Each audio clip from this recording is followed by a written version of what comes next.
So you want to download Murderous Pursuits, so let me tell you all about it. Murderous Pursuits is an online multiplayer PvP game.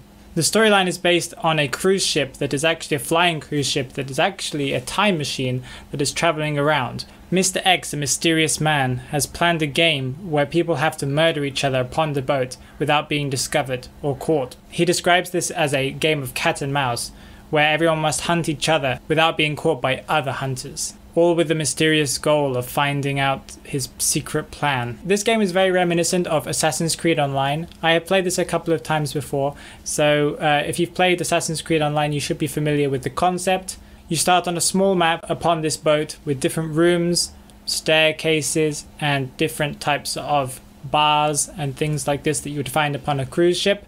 Your goal is to find your quarry or your target and murder them without them stopping you in the process, and also without being caught by the hunter that is hunting you. So theoretically everybody is hunting someone and also being hunted by someone. To do this, you need to use a variety of skills, including stealth, trickery, and sometimes just luck. Upon this ship and upon the map that you'll be playing on, there will be a load of NPCs. There will be copies and replicas of everyone who is playing. The base mode for this game is an 8-player game, where there are 8 different players trying to kill each other. So there are 8 replicas of every character who's playing in this game that are controlled by the computer and are NPCs. They can be around the rooms looking at paintings, laughing and discussing, eating or drinking. Your job is to blend in with these NPCs and make sure that the hunter can't work out if it's you or if it's an NPC that's in front of them. How do you find your quarry? It's quite easy. There's an indicator, a green indicator. It's like a bar and it's like a compass. So if you move in any direction, you'll be able to see the green bar move in the direction of where your quarry is, quarry being your target. The closer you get to your quarry, the bigger the green bar will get until you're very, very close to them and the bar will be full. In this case, you need to pay attention to any strange movements of characters, things that don't look very natural for NPCs. You'll be able to find out which is your quarry. Or you can use skills to find out if it is your quarry or who is your quarry in the area. But you have to be careful, because you also need to be stealthy yourself. You'll have a meter at the bottom. It's called your exposure meter with a little eye on it. The higher this goes, the more visible you will be both to your quarry and also to your hunter. So you need to make sure that you go and hide in vignettes. They are the little lined areas on the map, and they are usually kind of groups of people or NPCs or painting areas where you stand and look at the wall. As soon as you stand in this, your exposure meter will go down. So in most cases you want to move from vignette to vignette before your exposure goes too high. There are abilities that make it so that your exposure goes slower, because when you get to 100%, everyone can see you on the map, or everyone who is looking for you can see you on the map. You've also got to pay attention to your hunter meter that will tell you what your hunter is doing.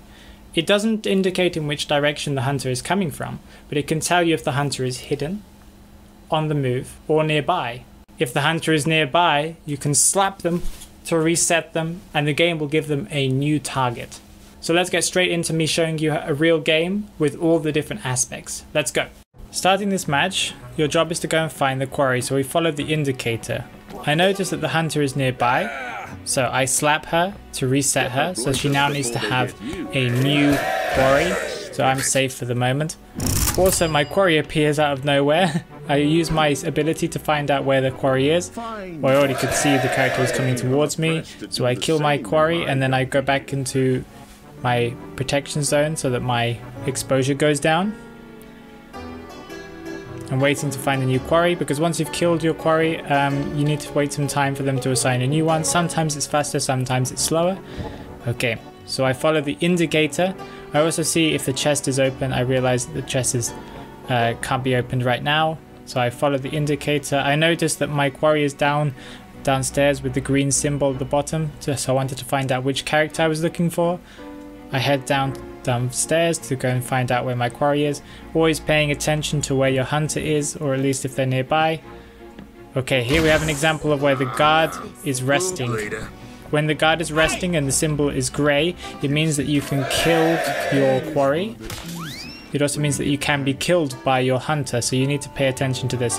When it is red, and you try and do any type of aggressive action, the guard will stop you, so you need to make sure and pay attention to the guard at all points. The guard can help you protect yourself.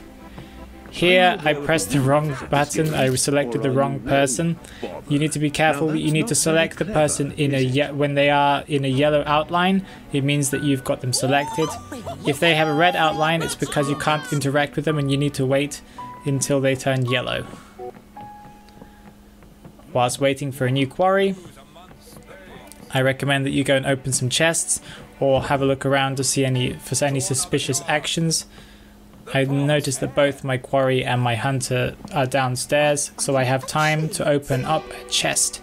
Chests can give you powerful abilities in game, like flashbangs, explosive mines, and immunity, so it's definitely worth collecting these along the game, especially in downtime.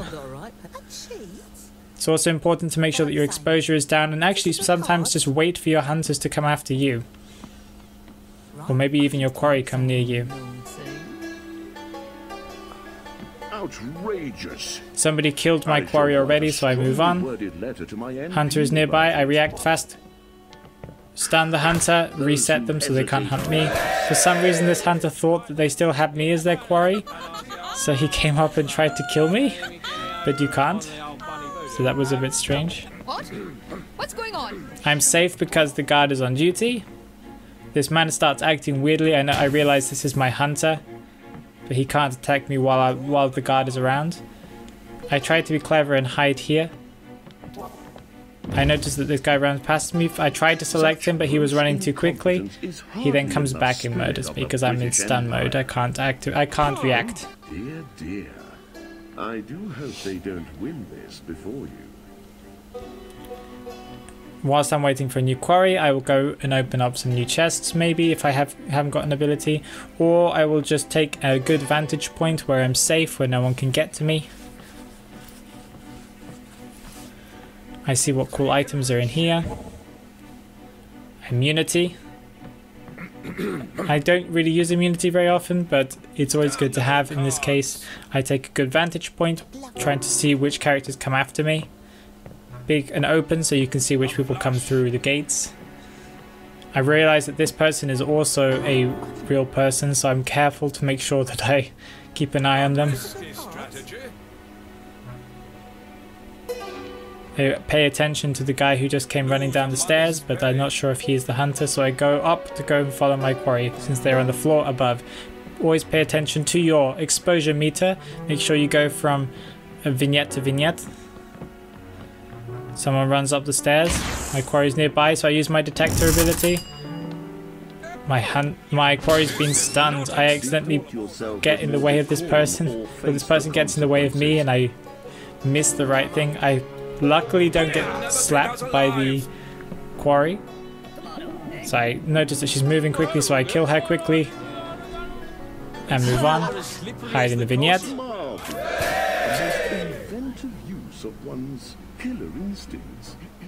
In a weird position, eating pie. I don't really know why. Okay, I pressed at the same time as the hunter. The hunter pressed the kill button and I pressed the defend button at the same time. So a gauge will appear, and whoever gets it to the center and gets the highest points will win. Hunter's nearby, but I'm safe because the guard is on duty, so I know that I can't be killed. Need to pay attention. I look around to see who's coming after me, and when my indicator will tell me the hunter is near, I see this person walking towards me. I know this is the hunter. Slap. Reset.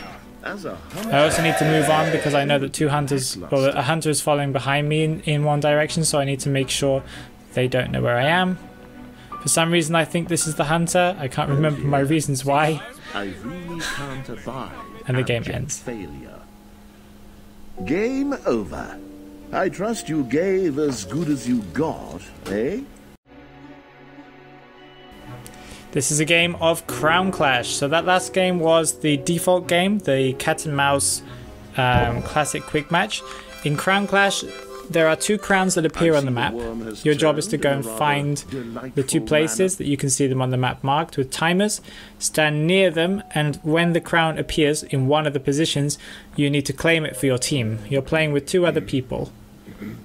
The other team will also try and capture it, and whoever captures it will have a marker on their head where they'll be visible to everyone, and you need to hold on to the crown for as long as possible without being killed.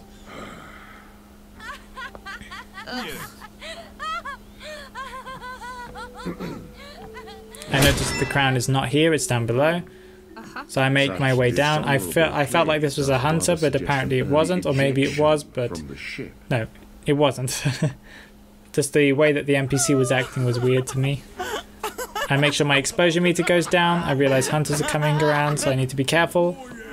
I need to make sure that I get down to that crown point because my team are not doing too well. They've been killed twice. I see the crowns being taken by the hunter team. In this game you can kill all the hunters and they can kill you. It's free for all. I see the hunter, I kill them. Just to make it easier for my team to maybe kill the crown. The percentage will go up slowly for every kill you do, and also the person who has the crown will get a percentage for every few minutes or every few seconds that they have it. I get caught out by one of the hunters defending the crown as I made my way. She kills another person straight after, so she's was on a killing spree. Get reset. The crown is still down there with on the person. We still need to kill that crown. This game doesn't go too well, as you'll see. Our team never really gets close to get anywhere near the crown. They keep on dying before, and I can't do it on my own. So here's just an example of how you play Crown Clash. This game is much better when you have a voice chat. You can actually coordinate your moves. There aren't too many good commands in game, and there is a mic, but I'm not sure that most people use it. For some reason I got stunned here. I'm not, and killed here, but I don't know how this happened. I pressed it way before, and it didn't register. I don't understand.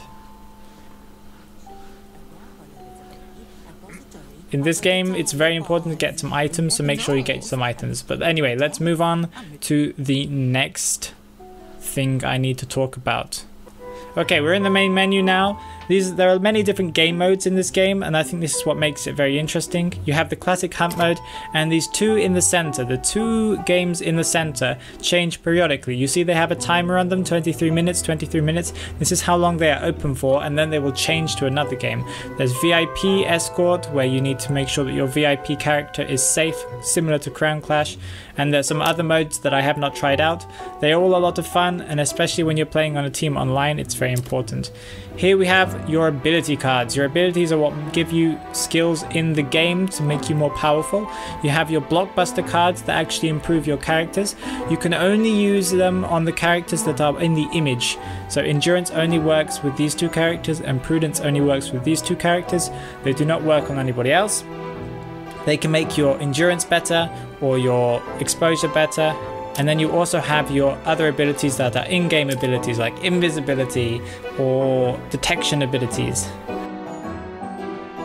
Here we have some of the abilities, and you can swap them out to whatever is more useful for you. You have reveal that will give you the detection of a certain area around you, so you can see your hunter and your quarry. You can upgrade them to make them better. We have an example of disguise that can camouflage you as somebody else. This is very useful when you're around corners. Trickster that I'm not a big fan of at the moment, but they can transform people around you into the same character you are to distract and make it more difficult to find out which one is you. And stealth that makes you invisible and leaves a copy behind you. You can use this to murder someone when you know that they know who you are and you want to make sure that they die, so you can sneak up on them. There are other abilities that you can unlock or get in the shop from buying them. You can upgrade them by getting these small corner pieces. You can buy them in the shop or by playing games, and they will increase your radius or the duration or other abilities of and stats of these abilities. Where can you buy them? If you go into the shop, you can see daily deals. You can spend coins or diamonds that seem to be the almost Well, you can use them with different currencies. You can buy pieces to upgrade your abilities like trick or camouflage or clone. Here I'll go back and I'll show you how to upgrade. I'm going to upgrade clone. This will make the clone last longer. 6 seconds now. Much stronger. Moving on to your cloakroom, as long as you play an open chest, you should get different items. These do not affect the gameplay, but they can make you more visible when you're killing people. But this is something more of an aesthetic, and people enjoy showing off their cool weapons. So now you understand the gameplay. I think you should download the game, and hopefully I'll see you in a match. Thank you for coming, and please leave a comment below if you like the game or if you have any other things that people need to know about the game. And please like and subscribe if you would like to see more videos on Murderous Pursuits or Identity 5 or other games that I play. Goodbye.